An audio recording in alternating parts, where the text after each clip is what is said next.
جب میں نے دوسری قبر کھودی تو میں نے دوسری قبر میں ایک اور بھیانک منظر دیکھا کہ میت سور کی طرح ہے اور جہنم کی زنجیروں میں جکڑی ہوئی ہے. تو میں نے پوچھا, میں تو وہاں حال یہ تھا کہ اس سے بھیانک منظر, سور کی شکل میت کی, اور وہ بھی زنجیروں کے اندر, جہنم کی آگ کی توق اور اس کی زنجیروں میں جکڑا ہوا ہے. تو جب میں بھاگنے لگا تو غیب سے آواز آئی, سنتا جا. یہ بھی 2 گناہ کرتا تھا, ایک تو یہ جھوٹی قسمیں کھاتا تھا اور یہ حرام روزی کماتا تھا, اس لیے اس کا یہ حال کیا. جھوٹی قسم, جھوٹی قسم. آج لوگ گناہ نہیں سمجھتے.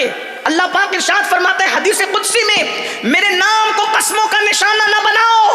جو میرے نام کی جھوٹی قسم کھاتا ہے میں اس کی 7 نسلوں کو برباد کر دیتا ہوں اور ان پہ لعنت کرتا ہوں.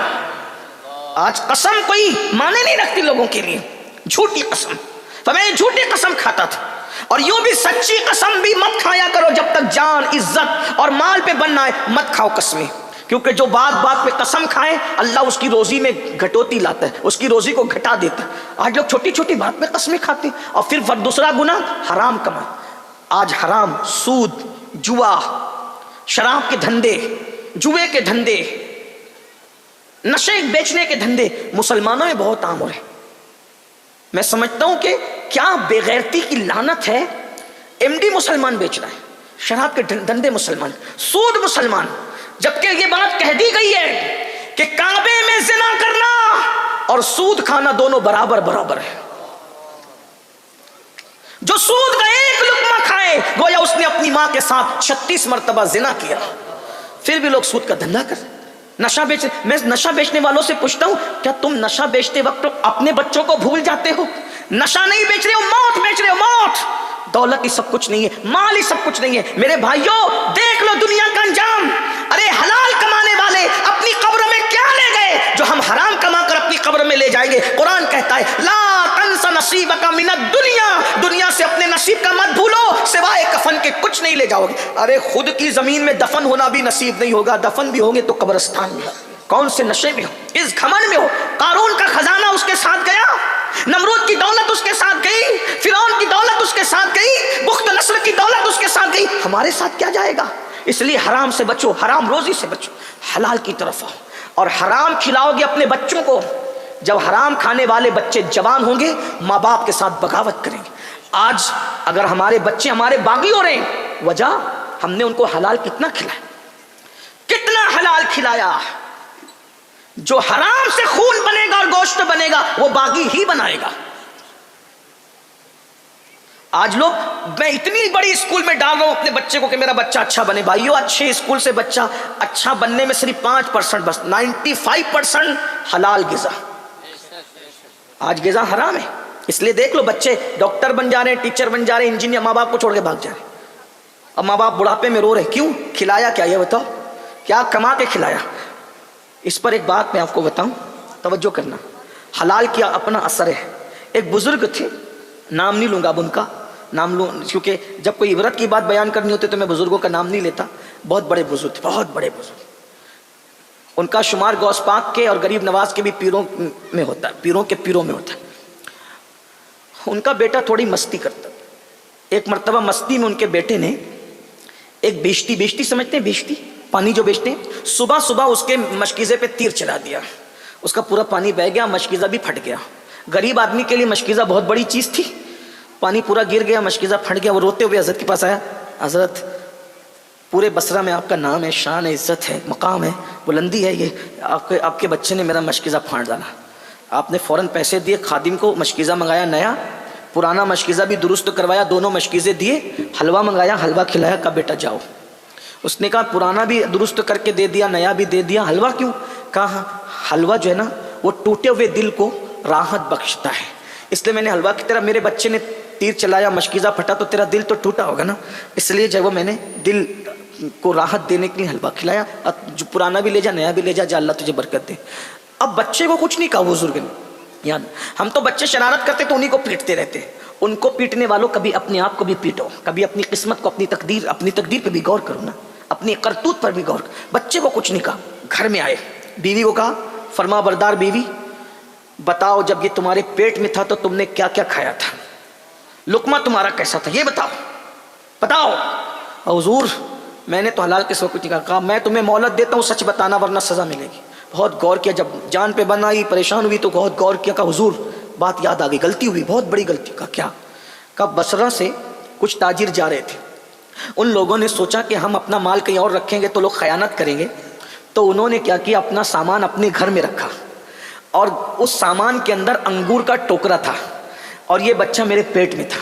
تو انگور کی خوشبو اتنی آ رہی تھی, میرا دل چاہ رہا تھا کہ انگور کھاؤں, اور آدھی رات ہو چکی تھی, اجازت لے نہیں سکتی تھی, اگر بغیر اجازت انگور کھاتی تو حرام ہوتا. تو میں نے کیا کیا, لذت بھی مل جائے چوری بھی نہ ہو, تو میں نے سوئی لی اور سوئی لے کر انگور میں چبویا, اور سوئی کے ناکے پر جو پانی آیا انگور کا وہ میں نے چوس کر اس کی لذت لے لی. کہا یہ اسی کی نحوست ہے کہ تو نے اتنا حرام کھایا نا, یہ بیٹا اسی لیے بدماش اور شرارتی پیدا ہوا. اتنے بڑے ولی کی بیوی اگر انگور کا رس سوئی کے ناکے پہ انگور کا رس کتنا آتا ہے, جب وہ چوس لے تو حال یہ ہوتا ہے کہ بچہ بدماش اور شرارتی پیدا ہوتا ہے, جو قرضہ لے کر کھا رہے ہیں, ادا نہیں کر رہے ہیں, پورا ہڑپ کر جا رہے ہیں, بھائیوں کا حصہ نہیں دے رہے ہیں, بہنوں کا حصہ دبا لے رہے ہیں, موبائل چوری کر کے کھا رہے ہیں, سود کے پیسے کھا رہے ہیں, حرام کے پیسے کھا رہے ہیں, دادا گیری کر کے بھتہ وصول کر رہے ہیں, ان کی اولادوں کا کیا ہوگا؟ اگر اپنی نسلوں کو بگاڑنے سے بچنا ہے, حلال.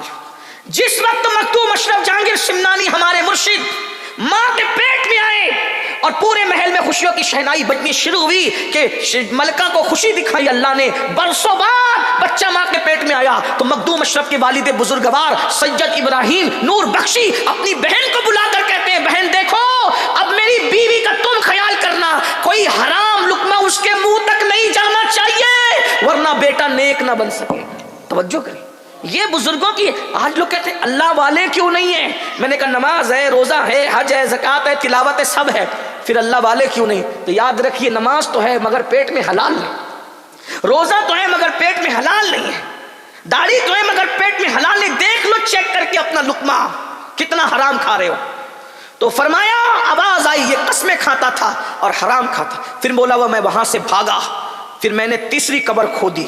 تو جب میں تیسری قبر پر پہنچا تو میں نے کیا دیکھا, ایک بندہ ایک گدی سے اس کی زبان باہر نکلی ہوئی ہے کتے کی طرح, اور اس کے پورے جسم میں آگ کی کیل ٹھوکی ہوئی ہے, کتے کی طرح زبان لٹکی ہے اور آگ کی کیلیں اس کے جسم میں ٹھوکی ہوئی ہے. یہ منظر دیکھ کر کے جیسے میں بھاگنے لگا تو غیب سے آواز آئی, یہ نہیں پوچھے گا کہ یہ کون تھا.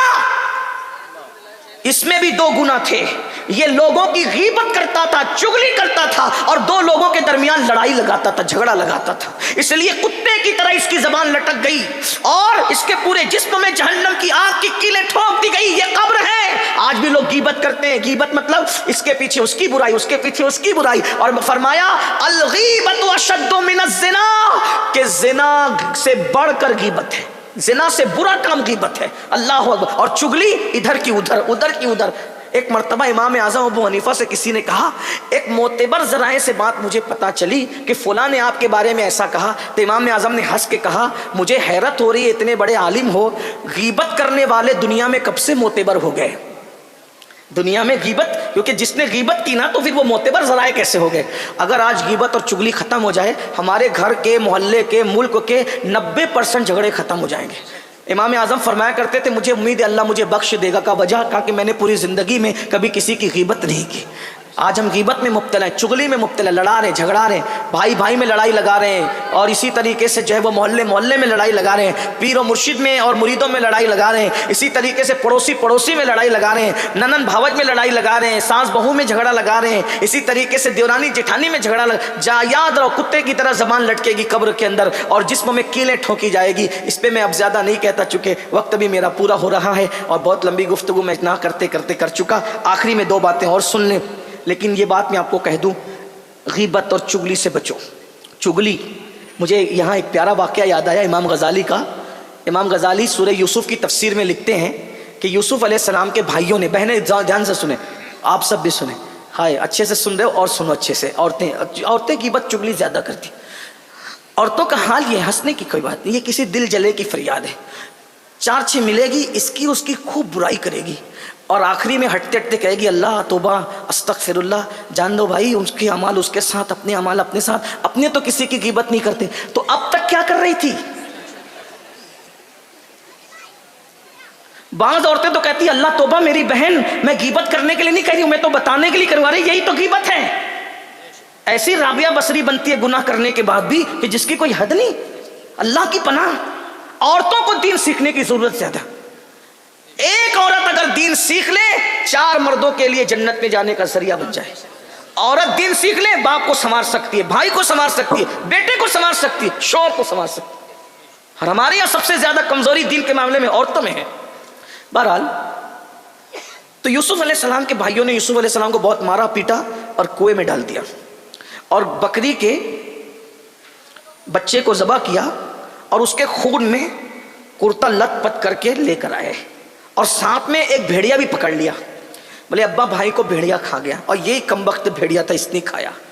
حضرت یوسف علیہ السلام کا کرتا حضرت یعقوب علیہ السلام نے دیکھا تو آپ روتے روتے ہنس پڑے کہ لگے کتنا ہوشیار تھا نا وہ بھیڑیا کہ پورا یوسف کھا گیا اور کرتا بھی نہیں پھٹا. انسان کو کھائے گا تو پہلے کرتا پھٹے گا نا، کرتا صحیح سلامت ہے. اور وہ روتے ہوئے آئے، ہم نہ تھے ہم نہ تھے ہم نہ تھے. اسی لیے امام غزالی کہتے ہیں ہر رونے والے پر اعتماد مت کرنا، کیونکہ یوسف علیہ السلام کے بھائی بھی روتے ہوئے ہی آئے تھے. آپ کہیں گے کیا رونا برا ہے؟ میں نے کہا برا نہیں ہے، رونا برا نہیں ہے.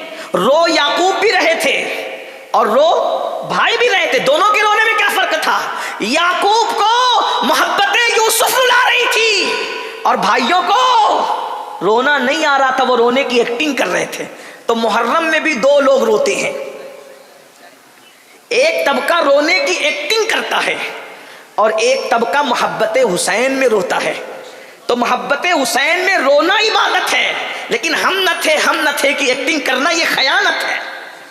ایک بات یاد رکھنا، اس لیے ہر ایک کے رونے پر پگھلنے کی ضرورت نہیں ہے. بھائی آئے تھے روتے ہوئے. بہرحال تو حضرت یعقوب علیہ السلام نے کہا بھیڑیا کھا گیا. ہاں یہ بھیڑیا ہے، دیکھو یہ اسی نے کھایا. آپ نے روتے ہوئے کہا وہ بھیڑیے میرے اتنے خوبصورت لال کو تو کیسے کھا گیا؟ تو بھیڑیے نے حضرت یعقوب پیغمبر تھے، نبی تھے نا، ان سے بات کی. اللہ کے نبی میں بھیڑیا ضرور ہوں لیکن میں نے آپ کے بیٹے یوسف کو نہیں کھایا کیونکہ مجھے معلوم ہے وہ اللہ کا نبی ہے اور اللہ کے نبی کو کھانا جانوروں پر حرام ہے. جانور اللہ کے نبی کو نہیں کھا سکتا، مٹی اللہ کے نبی کو نہیں کھا سکتی، جانور اللہ کے نبی کو نقصان نہیں پہنچا سکتے. تو اس لیے وہ تو نبی ہے، صدیق ہے، میں کیسے کھا سکتا ہوں؟ میں نے نہیں کھایا. کہا پھر کیا ہوا؟ کہا جو ہوا میری آنکھوں کے سامنے، میں نے سب دیکھا. کہا بتا کیا ہوا؟ میں نہیں بتاؤں گا. بھائی لوگ تو نہیں سن رہے تھے نا یہ سب بات، کیونکہ نبی تھے یعقوب علیہ السلام.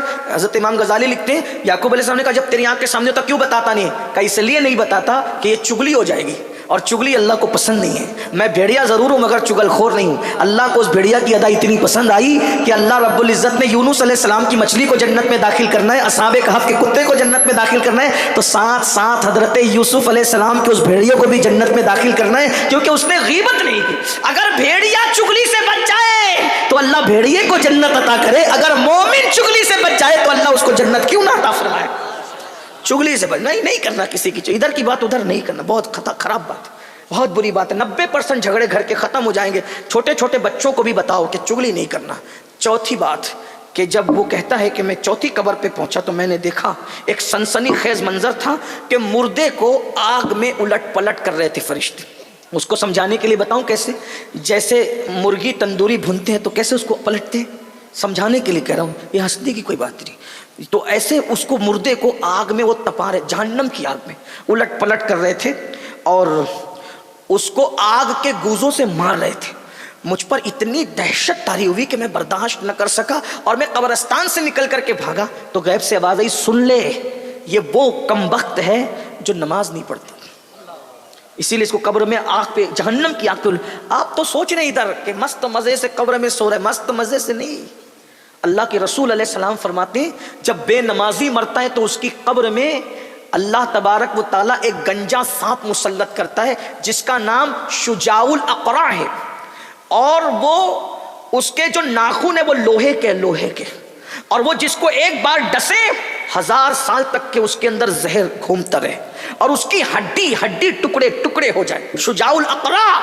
اور جب کوئی بے نمازی ہوتا ہے تو وہ اس کو ایک بار نہیں ڈستا، فجر نہیں پڑی تھی تو ظہر تک، ظہر نہیں پڑی تھی تو عصر تک، عصر نہیں پڑی تھی تو مغرب تک، اور مغرب نہیں پڑی تھی تو عشاء تک، اور عشاء نہیں پڑی تھی تو فجر تک اس کو ڈستا رہتا ہے، اور وہ کہتا ہے میرا نام شجاع الاقرا ہے، اے نماز نہ پڑھنے والے، قیامت تک میں تجھے اسی طرح ڈستا رہوں گا۔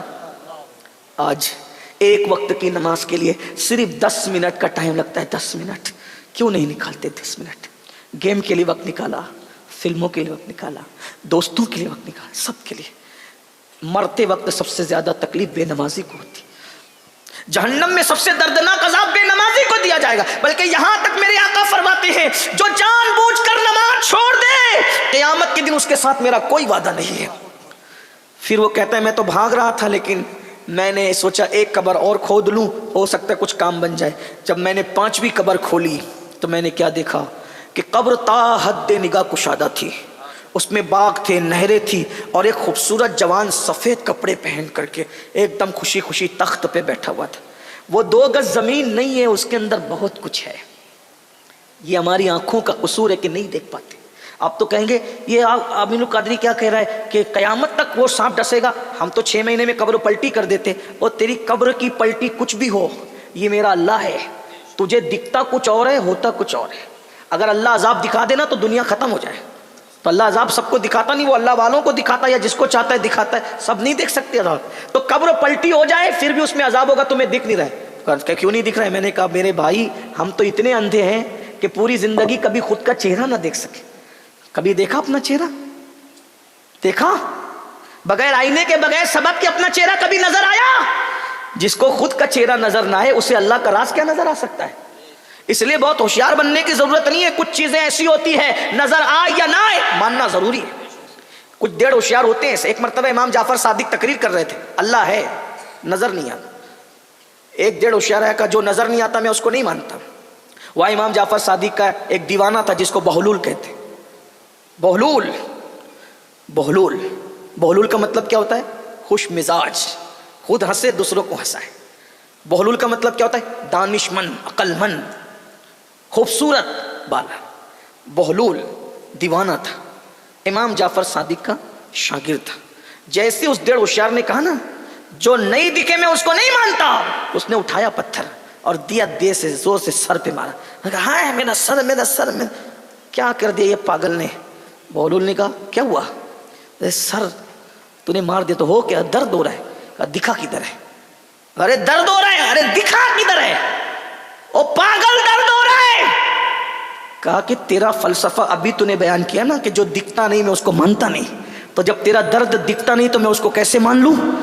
تو اس کو پتا چل گیا کہ جعفر صادق کے دیوانے نے ایسا چوٹ دے کر کے سمجھایا کہ قیامت تک کے لیے اب سب کو سمجھ میں آ گیا، ارے نادان، جب درد چھپ کر بھی محسوس ہوتا ہے، دکھتا نہیں ہے لیکن ہے درد، ہے نا، موجود ہے نا درد، تو جب درد موجود ہے مگر دکھتا نہیں، جب درد اتنا مستور ہے تو درد کا پیدا کرنے والا خدا کی شان سے مستور ہوگا۔ تو دماغ نہیں لڑانے کا بہت زیادہ، کچھ چیزیں صرف اللہ رسول کی مان لینی ہو، اور یہ بات یاد رکھنا جو چیز بن دیکھے مانو گے اس کی اپنی برکت ہے۔ تو بہرحال تو وہ کہتا ہے میں نے 5ویں قبر کھودی تو نہریں تھی، باغات تھے اور بالکل گلستہ کھلا ہوا تھا، اور ایک بندہ تخت پہ مزے سے بیٹھا تھا۔ میں وہ منظر دیکھ کر مسرور ہوا، لیکن اس کی ہیبت بھی مجھے جب وہ بھگانے کے لیے آمادہ ہوئی تو میں ادھر سے بھاگنے لگا تو مجھ سے آواز آئی غیب سے، کہا ارے اس کو نہیں پوچھتا کہ یہ قبر میں اس شان سے کیوں ہے؟ لوگ تو سمجھ رہے ہیں کہ 2 گز چھوٹی سی جگہ ہے، کروٹ لینے کو جگہ نہیں، لیکن یہاں تو پورا گلستہ کھلا، یہاں تو پوری باغ و بہار ہے، پوچھ اس سے کہ یہ کیوں ہوا؟ تو خود ہی غیب سے آواز آئی، یہ وہ خوش نصیب ہے جس نے جوانی میں اللہ کی بارگاہ میں توبہ کر لی تھی، اس لیے اللہ نے اس کو یہ مقام عطا فرمایا۔ یہ جوانی میں توبہ کا انعام ہے۔ بڑھاپے میں تو بھیڑیے بھی سدھر جاتے، جب کسی کے کام نہیں آتے تو پھر ہاتھ میں تسبیح لینا اور بغل میں مصلی، پھر وہ مزہ نہیں رہتا۔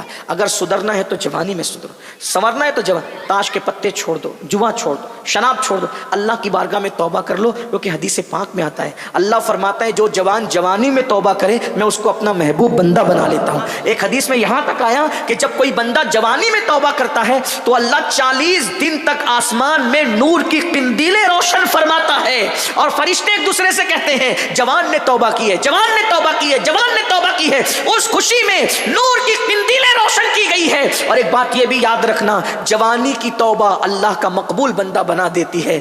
بات جوانی کی آئی ہے تو یہاں تک حدیث پاک میں آیا ہے کہ جو جوان حرام سے بچے, اللہ کی عبادت کرے, اللہ اس کو 70 صدیقوں کا ثواب عطا کرتا ہے اور اللہ اس کو فرشتوں کے مانند قرار دیتا ہے. فرمایا جو جوانی میں حرام سے بچے, اللہ فرماتا ہے وہ میرے بعض فرشتوں کے مانند ہے میرے نزدیک. اور یہ بھی فرمایا میرا حقیقی بندہ وہی ہے, میرا محبوب بندہ وہی ہے جو جوانی میں توبہ کر. جوانی کی توبہ کی بات آئی تو میں آپ سے اب صرف چند منٹ لے کر کے بتاؤں کہ جوانی کی توبہ کیا ہے اور اس کا انعام کیا ہے. ایک جوان تھا, اس کا نام عبداللہ تھا, بغداد میں رہتا تھا, خوبصورت بہت تھا, بہت نیک باپ کا بیٹا بھی تھا. نیکی کے آثار اس جوان میں بھی تھے. خوبصورتی بہرحال خوبصورتی ہوتی ہے, خوبصورتی بہت بڑا فتنہ ہوتی ہے کبھی کبھی. وہ جوان جا رہا تھا, اس نے دیکھا ایک خوبصورت لڑکی ہے, اس سے آنکھیں چار ہو گئی. آنکھیں چار ہوئی لڑکی سے کہا تو کتنی خوبصورت ہے, تو مجھ سے ملے گی؟ اس لڑکی نے کہا رات کو ملیں گے. اس نے ملنا نہیں تھا, دامن چھڑانے کے لیے تو اس نے بہانہ کر ہی دیا, بہت نیک لڑکی تھی. جیسی شام ہوئی, عبداللہ نام کا وہ جوان اس لڑکے کے گھر کے سامنے کھڑا ہو گیا. وہ تو قندیلوں کا دور تھا, لائٹ نہیں تھے, چراغوں کا دور تھا. کھڑا ہے اس جوان. اچانک کان میں اذان کی آواز آئی. عبداللہ ایسا جیسے لگتا ہے کسی خواب سے اچانک بیدار ہوا ہو, کسی نے کچوکے دیے جھٹکا. جیسی وہ بیدار ہوا اذان کی آواز سے, اس نے اپنے من ہی من میں کہا عبداللہ مغرب کے بعد سے تو آیا ہے, عشاء کی اذان ہو گئی, اور عشاء کی اذان ہوئی تو وہ لڑکی آئی نہیں, اتنی دیر بعد بھی وہ لڑکی نہیں آئی. لیکن جیسی مؤذن نے کہا الصلاۃ خیر من النوم, تو اس کی حیرت کی انتہا نہ رہی. میں مغرب سے عشاء تک نہیں کھڑا رہا, میں تو مغرب سے فجر تک کھڑا رہا. فجر ہو گئی, وہ ظالم حسن کی ملکہ دھوکہ دے گئی, اس کو نہ آنا تھا نہ وہ آئی. اچانک ضمیر نے کچوکے دی, عبداللہ ایک لڑکی کے لیے پوری رات کھڑا رہا, لیکن اس کے عشق میں تجھے پتا بھی نہیں چلا کہ رات کھڑا ہونا کس کو کہتے ہیں. ارے نادان, لڑکی کی بجائے اگر تو اللہ کے محبت میں عشق کے حق میں کھڑا ہوتا تو پھر تجھے کیا مرتبہ ملتا. بس یہ سوچ کر مسجد کی طرف وہ جوان گیا, خوب رویا, خوب توبہ کی, مولا معاف کر دے, تجھے چھوڑ کے کہیں اور جا رہا تھا, تجھے چھوڑ کے کہیں اور جا رہا تھا, تجھے چھوڑ کے کہیں اور. میں اپنے نوجوانوں سے کہتا ہوں, بیٹوں سے بھی, بیٹیوں سے بھی, بہنوں سے بھی اور بھائیوں سے بھی, یہ جوانی دیوانی ہوتی ہے, اس کو کسی لڑکے لڑکی کی محبت میں برباد مت کرو. آج نشہ ہو, شراب ہو, خودکشی ہو, یہ ساری چیزیں افیئر کی وجہ سے ہو رہی ہے, زیادہ تر ناجائز تعلقات کی وجہ سے ہو رہی ہے. یاد رکھنا, اگر دل ہی لگانا ہے تو اس سے کیوں دل نہیں لگاتے جو اللہ کا محبوب ہے. دھوکے بازوں سے کیوں دل لگاتے, کیوں کسی کے چکر میں ہو؟ اسلام اس کی اجازت نہیں دیتا. وہ نوجوان خوب رویا, خوب توبہ کی, نماز پڑھی, سورج نکل آیا, اشراق پڑھی, خوب رویا, اللہ کو منایا, چاشت پڑھی, مولا اب کبھی نہیں جاؤں گا اس طرف, گناہ کی طرف نہیں جاؤں گا, برائی کی طرف نہیں جاؤں گا. چاشت کے بعد جب سورج چڑھ گیا تو عبداللہ اپنے گھر کی طرف جانے لگا. تو عبداللہ نے کیا دیکھا کہ سر پر بادل سایہ کر رہے. مسجد سے بڑے میاں بھی نکلے تھے, تو بڑے میاں کو عبداللہ نے کہا اللہ والے, اے اللہ والے. بڑے میاں نے عبداللہ کو کہا اللہ والے, تو کتنا اللہ والے, تیرے سر پہ بادل سگا. بابا رات کیسے گزری وہ تو ہم جانتے ہیں, ہم کوئی اللہ والے نہیں ہیں اس اعتبار سے جس اعتبار سے آپ کہہ رہے ہیں. ہم کوئی اللہ کے مقرب نہیں ہیں اس اعتبار سے جس کو اللہ والا کہا جاتا ہے. ہم تو گنہگار ہیں, رات کیسے گزری ہم جانتے ہیں, آپ اللہ والے ہیں بابا. بڑے میاں خوش ہو گئے. لیکن جب دونوں کا رستہ بدلا تو بادل کا سایہ عبداللہ کے سر پہ تھا, بڑے میاں کے سر پہ نہیں تھا. بعد عبداللہ رو پڑے, روتے کا مولا میں نے توبہ کی تو نے میری کتنی عزت بڑھائی کہ بادل میرے سر پہ سایہ کرتا ہے. اب کبھی برائی کی طرف نہیں جاؤں گا, نیک بنوں گا, پوری زندگی تیری راہ میں گزار دوں گا. اور جب نیک ہی بن رہا ہوں تو عالم بن جاؤں, مفتی بن جاؤں, فقی بن جاؤں, کوئی اچھا استاد تلاش کر لوں. استاد ڈھونڈنے نکلے, نصیبے نے یاوری کی, اور وہ عبداللہ استاد ڈھونڈتے ڈھونڈتے اس کے دروازے پہ پہنچ گئے جسے دنیا امام الائمہ، سراج الامہ، کاشف الغمہ، کروڑوں اربوں خربوں حنفیوں کے امام اعظم ابو حنیفہ کی شاگردی نصیب ہو گئی۔ اور وہ عبداللہ نے اتنا پڑھا کہ اس عبداللہ کو علم حدیث کی وجہ سے لوگوں نے امیر المومنین فی الحدیث کا، فقہ اتنا پڑھا، امام الفقہا کہا، تصوف اتنا پڑھا، شیخ المشائخ کہا۔ اور اسی عبداللہ کو دنیا عبداللہ ابن مبارک کے نام سے جانتی ہے۔ امام اعظم کہا کرتے تھے اگر قیامت میں اللہ مجھ سے پوچھے گا اے نعمان میرے لیے کیا تحفہ لایا ہے تو میں عبداللہ ابن مبارک کو پیش کر دوں گا، اسی کے ذریعے میری مغفرت ہو جائے گی۔ دیکھو جوانی کی توبہ نے کہاں تک پہنچایا۔ امام بخاری کے دادا استاد ہیں عبداللہ ابن مبارک، امام اعظم کے شاگرد ہیں، یہ صوفیہ کے بھی استاد ہیں، یہ وہ بزرگ ہیں۔ فضیل بن عیاض کا نام سنتے ہیں، اللہ اکبر، ان کے بھی استاد عبداللہ ابن مبارک۔ تو یاد رکھیے جوانی میں توبہ کرو گے اس کا انعام یہ ملے گا۔ بڑھاپے میں ٹھیک ہے توبہ، میں کسی کو مایوس نہیں کرتا، لیکن جوانی میں نیکی کے جذبات بھی جوان ہوتے ہیں، برائیوں کے جذبات بھی جوان ہوتے ہیں۔ آؤ سب مل کے توبہ کریں اللہ کی بات میں۔ توبہ کرتے ہو پہلے بتاؤ کون کون توبہ کرتے ہیں، ہاتھ اٹھاؤ۔ ماشاء سب کر، ایسے نہیں، اچھے سے اٹھاؤ۔ اچھے کام کے لیے ہاتھ اٹھانا اچھی بات ہے، سب اٹھائے رکھو نا بھائی، زبردستی نہیں ہے، جسے کرنا ہے وہی۔ جو توبہ کرتا ہے وہ اللہ والا بن جائے، اللہ کا محبوب بن جائے۔ مردوں کو کہا تھا لیکن عورتوں کے جذبات کتنے ہیں دیکھیے کہ خواتین نے بھی اٹھایا، اللہ ان کے بھی ہاتھ اٹھانے کی لازم۔ بولو آج سے توبہ کرتے ہو؟ نماز چھوٹے گی آج سے؟ بولو نماز چھوڑو گے؟ نہیں چھوڑو گے نا انشاءاللہ؟ اٹھا کے رکھیں آج، ذرا ہم بھی دیکھیں، فرشتوں گواہ بنائیں، نماز چھوٹے گی آج سے؟ جو عشاء پڑھ کے نہیں آئے پہلے عشاء پڑھیں گے، فجر بھی پڑھیں گے انشاءاللہ، حرام سے بھی بچیں گے، غیبت چگلی سے بھی بچیں گے۔ بولیے استغفر اللہ ربی من کل ذنب واتوب الیہ۔